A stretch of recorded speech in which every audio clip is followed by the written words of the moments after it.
Welcome to the PT Legends podcast, where co-host Dave Bess and myself, Scott Carpenter, share our journey and secrets of success.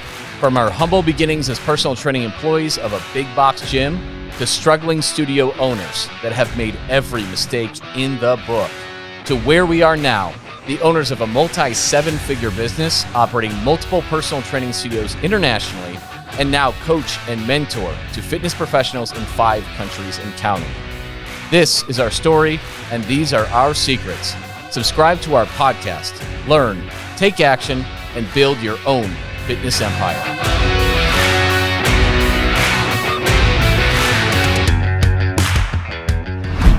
Welcome, everybody. Welcome to the PT Legends podcast. I am Scott. Big Dave, clocking back in. We have an awesome guest today. We've got Dan Uyemura. He's the CEO of PushPress. He is a former CrossFit gym owner as well. And many of you may have heard of PushPress software. Some of you haven't, but it is a highly impressive piece of software that Dan has built. So Dan, thanks for being on the show. Great to be on, man. I'm happy to be chatting here. Yeah. I mean, we got connected just through mutual people, and a lot of our PT Legends clients. We've got quite a few that actually use PushPress for their software. And when I did some digging around into it, I saw how much was actually kind of part of that. You combine a lot of different things, which is a big pain point for Dave and I personally. We hate patching like 2, 3, 4, 5, 6 things together. It's a huge pain in the ass. But then I looked into PushPress, and you guys have a lot of that in together, which is really cool. But yeah, you were a CrossFit gym owner. How long were you an owner for? Ooh, I was an owner for about 9 years. I almost hit a decade, but didn't get there. From about 2010 till 2019. Yep. Very nice. And what caused across 2 different gyms actually, though. So gotcha. Yep. What caused you to kind of like get into the software space? So I've always been a software guy. My whole career, pre-gym fitness industry, was in building software for startups. I think I had I like to describe it as a midlife crisis, or I wanted to stop sitting behind a desk. I saw where this was going as being a software developer. So I got laid off from MySpace, and right when I got laid off, I was starting to open a gym, and I was like, I'm gonna go full bore into this. And ironically enough, as I was opening the gym, started looking for software, because I'm a software guy to use. Wasn't really happy with the choices, kind of like based on what I knew we could be built. So I decided to build software, which kind of just put me right back in front of a computer again. So, and here you are. Yeah. MySpace, man. I haven't heard that name in a long time. Yeah. I got laid off there in 2009. That's when Facebook just started taking over the market, huh? Probably. They took over in 2006, 2007. Yeah. So this was part of the revamp. They were trying to revamp it. Yeah. Yeah, that didn't work. Is it still around at all? Every time I do a podcast and I bring up MySpace, I check and it's still around, but I don't know who goes there. So. That's scary. I got to go in and find that, and I got to delete a page if it still exists. I doubt it. Because how old was I when I had that? Oh, gee. I think it's all music now, so I don't even think you can create like a profile. Well, I guess you can. I don't know. Really? Because that was what, Dave? That was maybe 2004, 2000. You still got like dollar signs flying through your page or something. Unreal. Because I moved to Arizona then. And you know what you were like in 2008, Dave. I know what I was like moving to Arizona in 2008. I got to get that off the internet. I don't like talking about MySpace. This is a story for a different day, completely off. I got catfished on MySpace. So oh man. I'll tell you, it could be a podcast or it could be another story, but I have a Let's rename this episode Internet Legends. Internet Legends. Oh, half the audience is like, what the fuck is a MySpace? Right, I know. Oh, so you got into, so you found like, there's a gap in the marketplace. I can do this better, and you decided to go for it, huh? We did, yeah. So we kind of put together a team. Ironically enough, like the people who opened the gym with me were also internet people, because that was my circle. And we all kind of just like put our heads down and said, like, let's build this for our gym. And yeah, the first version we did was kind of like real in the software world, you kind of build tests, right? So we built kind of a test case of it. We built it on top of WordPress. That's why the word their name PushPress came about. Mm-hmm. It was like a plugin on top of WordPress. Realized in that first gym, it was completely not going to work for multiple gyms, like just realized a lot of problems with it. So we threw that one away and started rebuilding it again completely from scratch, which launched with my second gym in 2013. That's awesome. That's awesome. And I know it's grown into some really amazing stuff because you do several things. You've got the whole member management system that'll handle, your classes, your billing, organize all that. But it also, you integrate it with the website that I think you build for people, correct? Mm-hmm. Yep. Along with landing pages.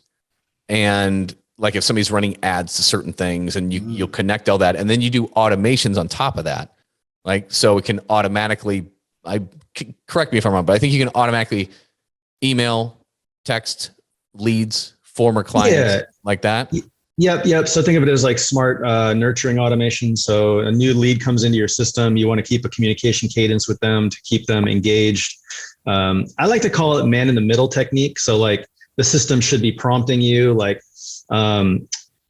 hey, Scott, what are your goals, right? Just something as simple as that. You reply back like, oh, I'd like to lose weight. I'm 40 now, blah, blah, blah, blah. And then the coach should be able to jump in at that point and be like, perfect.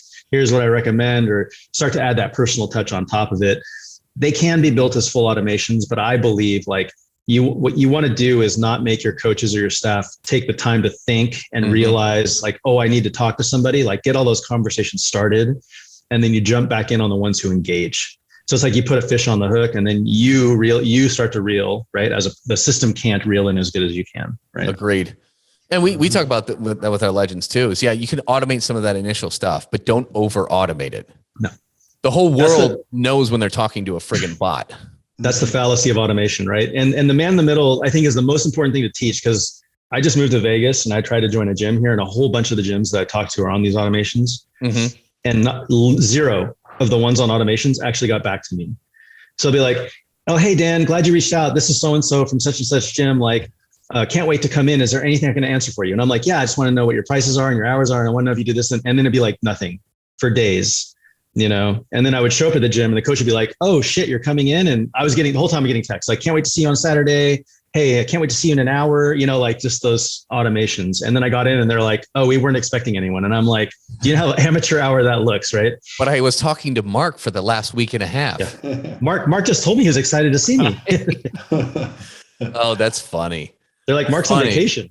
So you've got to build those things around actually understanding that you're going to talk to people, but you don't have to remember to start the conversation, right? That's the key.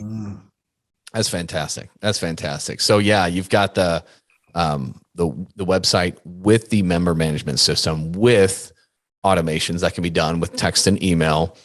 There's something else too. What am I missing on that? So we have a member app, which can be upgraded to a branded member app, which is kind of like, that's the member experience, right?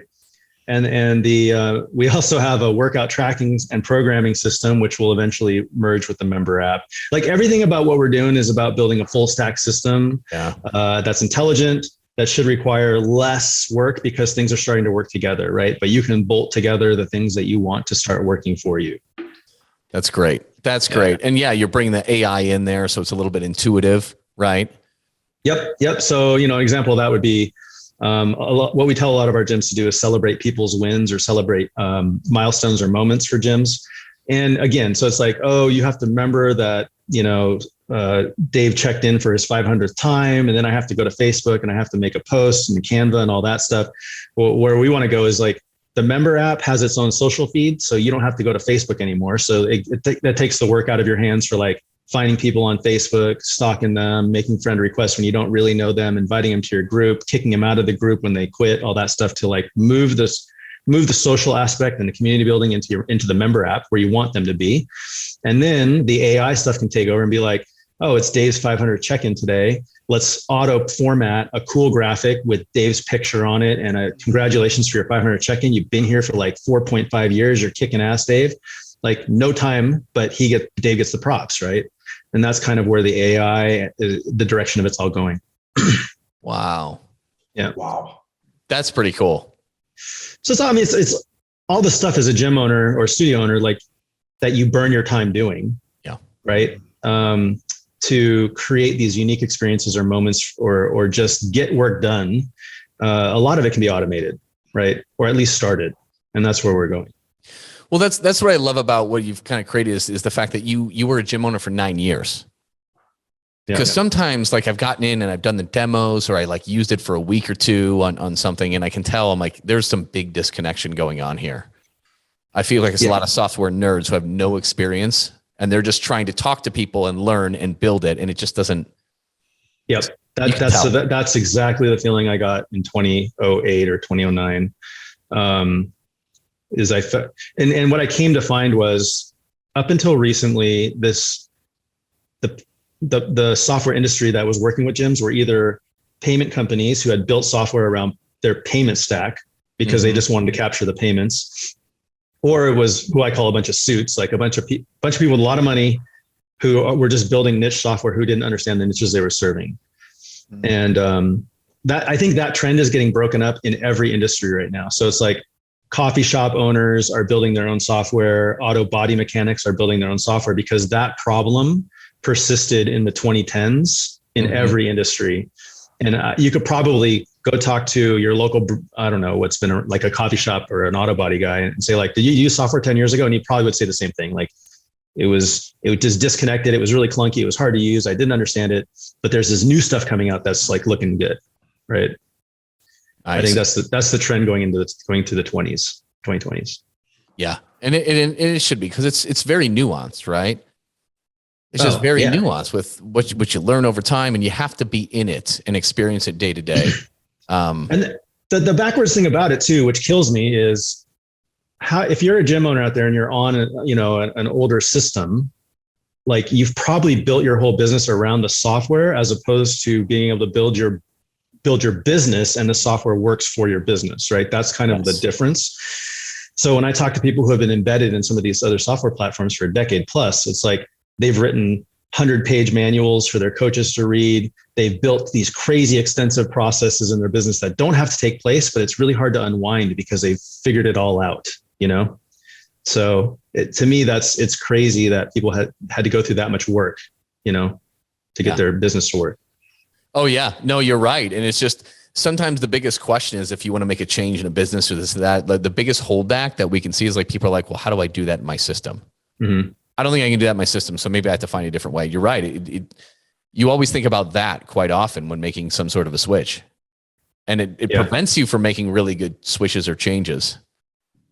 And to be fair, I mean, that's software in general, no matter what software you use. It could be Wordle for, like you can only use Wordle kind of the way Wordle's been designed, right? If we want to talk about pop culture of today.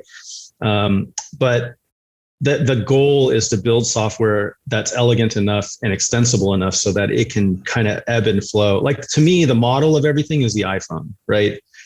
You get your iPhone, it has a phone and notes and MMS and a couple other things, and that's it, right? A calendar. Mm-hmm. But if like even their calendar, like if you're really a calendar or scheduling geek, you're gonna install other apps that do better than their one, right? So if you're a gamer, you install a bunch of games. Like depending on what you're into, you install the apps in the direction you like to go, and it makes that phone really an extension of your life, as opposed to making your life an extension of the phone, right? Same thing with the business software.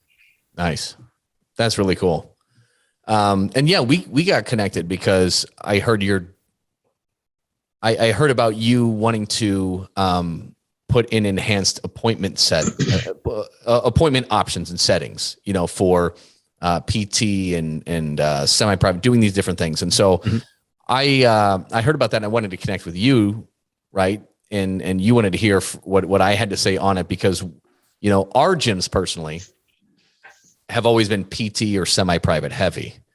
And that's where some of the other pieces of software fall apart with scheduling and appointment-based things. They're really good on group, on class, but they kind of struggle there. And so that's what you're currently building out right now. Is that right? Correct. Yeah.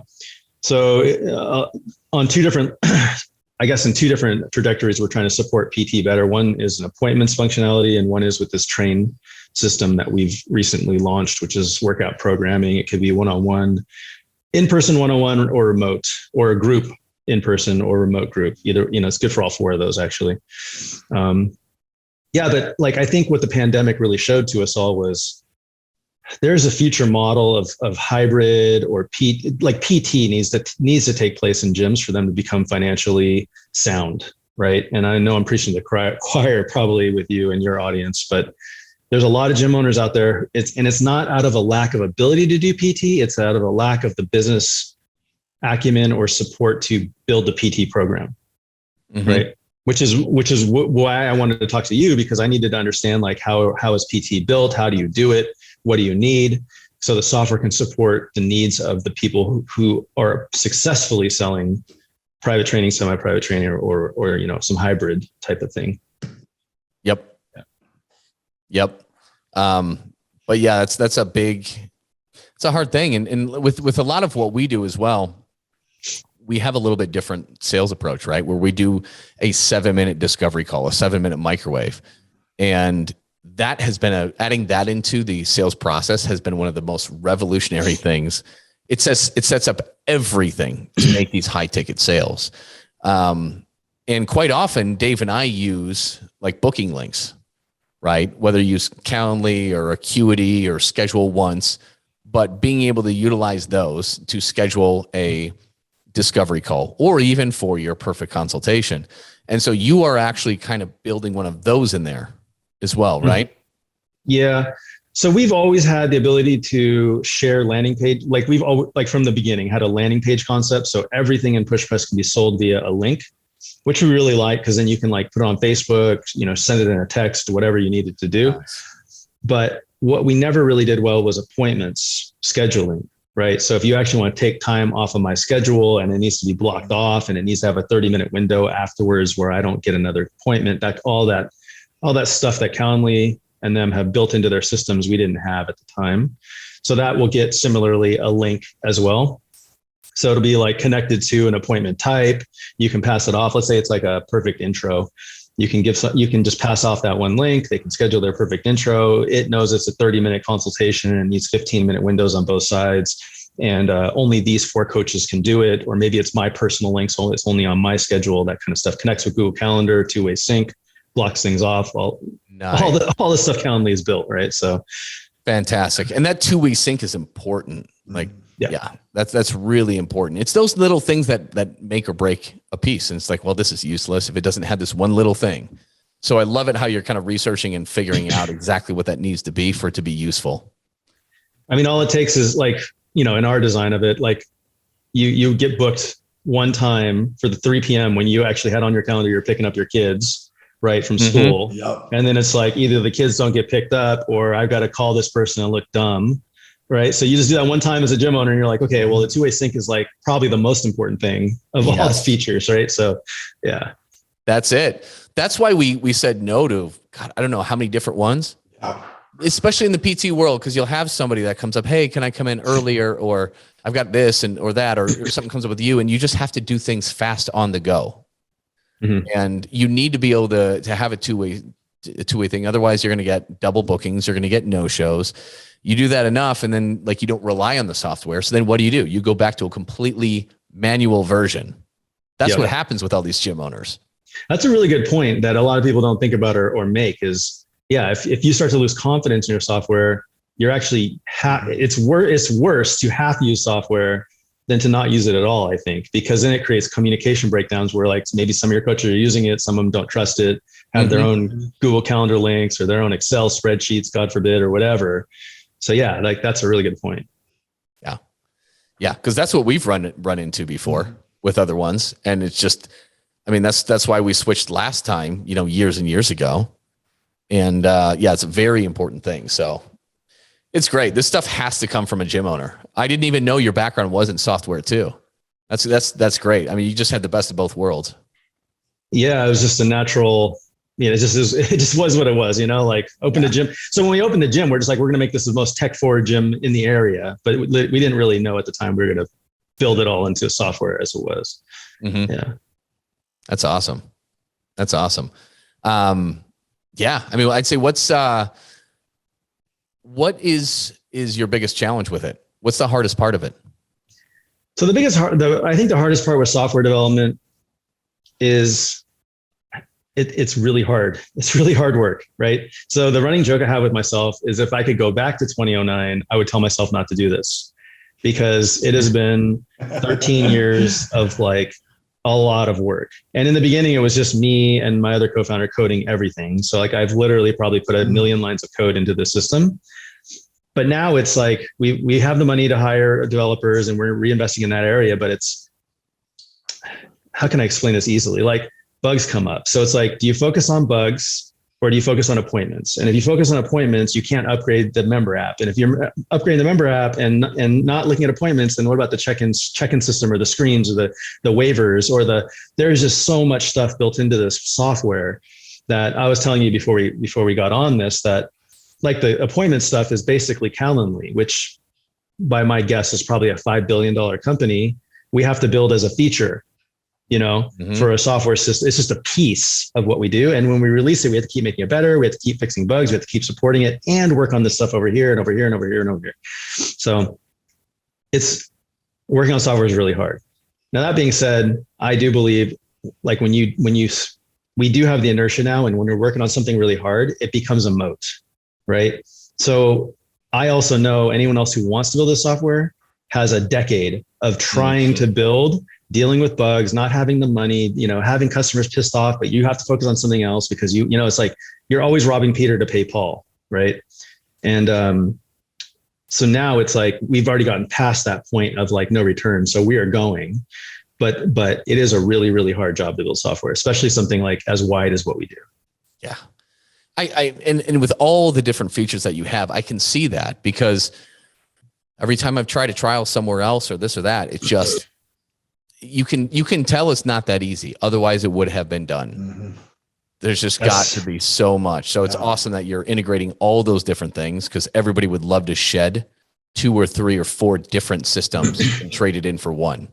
No doubt about it. Dan, what keeps you going? Like, this is a grind. Like, what keeps you going? Because like you said, like, really good question. Yeah. So, I mean, as a gym owner, here's the thing. I opened a gym because I wanted to help my community. Like I discovered CrossFit, I discovered fitness, and I fell in love and I wanted to help my community. I wanted to share it. And what I've kind of realized in this process is we get to help gym owners do that. So now we're more at scale. Like I get to help thousands of gym owners help their hundreds of clients, right? Like the order of magnitude's bigger. So I was going to say like, to what you were just saying, Scott, about how it's a grind how tough it is. What's great about this is it's an Achilles heel. It's a double-edged sword. We love gym owners so much and we care about them so much that like, it's worth doing all this. And we get up in the morning excited to do it. But when we get people who are like, why can't you just fix this bug? Like, how hard is this? And we try to explain like, well, we're also trying to do this and this. It actually really hurts that like we're failing somebody. Where sometimes I feel like if we were one of these suits, they don't care. Like, well, I shouldn't say I shouldn't put any words in their mouth, or if they do or don't care. But when you're more about looking at top line, bottom line profit, and you're not connected with the customer as closely as we are, I don't think it would hurt as much to hear someone who I almost consider a friend, or I've been watching them grow or whatever, like, can you fix this bug, please? It's hurting me. And it's like, I want to stop everything and just help that person, but you can't run a business that way too. So it's like a hard trade-off sometimes. Yeah. That makes sense. I can understand. Well, the good thing that we have in common is we're the exact same. We've got our 6 locations and we help a lot of people. We know the pain of being gym owners. We've been through a lot. And when we really figured things out, now our biggest thing is we love helping out other gym owners. It is the most, it's the most rewarding damn thing that you could ever do, because you know how hard it is. Yeah. Yeah. So, you've been in the trenches and you've walked the walk they're in. Absolutely. Absolutely. Yeah. So any way that can simplify gym ownership, make them more money, help take things out of their hands, let them focus on, what they do well, that I'm sure that is appealing to you as much as it is appealing to us. Absolutely. Yeah. Well, Dan, I appreciate having you on. Thank you so much. How can they check out PushPress? What's the best way for them? Just go to pushpress.com. lot of information there. We do offer a fully free account for those of you who just like to kick tires and set things up on your own. No credit card required. You can just use it as is. We also have like a paid pro version. And that one you can get a demo with. So if you're the type who likes to ask questions or get explanations and, and let me say this, everyone on our team who talks to a customer also has owned or owns a gym as well. We hire usually out of our client base. So not only do they know the system, but they also know what running a gym is like. So if you're the type of person who likes to ask questions or understand, better, take a demo. If you're like me, who likes to get in, kick tires and tinker, set up a free account. Either way will get you kind of in the same direction. That's awesome. That's awesome. Well, it's been great getting to know you personally and appreciate you having on. And everyone listening out there, thanks for tuning in. We'll see you next week on the PT Legends podcast. See you guys. Dave and myself, Scott, would love to thank you for tuning in and listening to the PT Legends podcast. You can get direct access to us by joining our free Facebook group. Go to www.facebook.com/groups/7-figure personal trainer. That's 7-figure personal trainer with the number 7. Don't forget to subscribe to the podcast so you can keep on learning and keep on living. Finally, if you picked up any tips whatsoever in this episode that you found helpful, be sure to leave us a review and tell us what you like best about it. Can't wait to see you on the next episode.